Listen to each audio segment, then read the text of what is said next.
Hello guys, good morning. Ayan. ah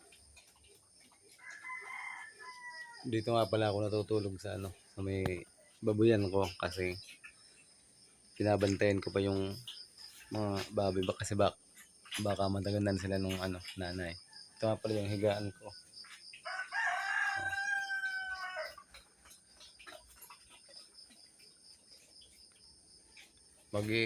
Na ako dito, mag-iisang linggo na ako dito ako natutulog.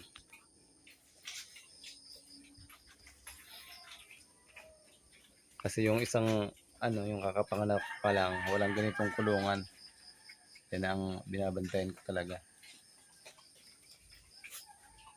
Tsaka unang panganak niya pa lang, hindi pa siya sanay sa baka madaganan niya.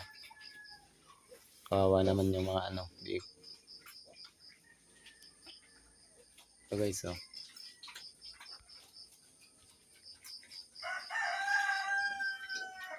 yan guys, yun yung binabantayan ko talaga ng gusto kasi lang siya, pakawala lang dito sa loob na to, wala siyang crates ganito, kaya kailangan bantayan. Maganda, 2 araw pa lang siya ngayon. Ayan, ito na to, mag 6 days na, ay 5 days na pala ngayon. Medyo malalaki na siya, tsaka medyo maayos lang to kasi nakakulong yung nanay sa crates. Ayan walang madadaganan.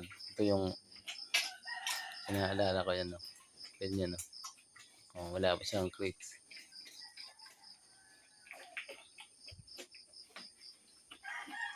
Tulog na naman sila, kakalibre lang.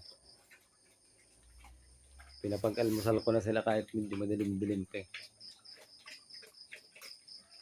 pa lang yata ito, mga alas 4:30 pa lang, 4:30. Ayan, pinapag-almusal ko na yung nanay. Pati itong isa, kakain lang na, tapos lang.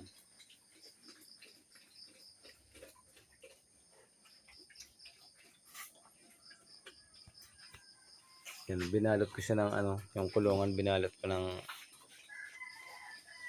trapal. Ayan malamig kasi dito.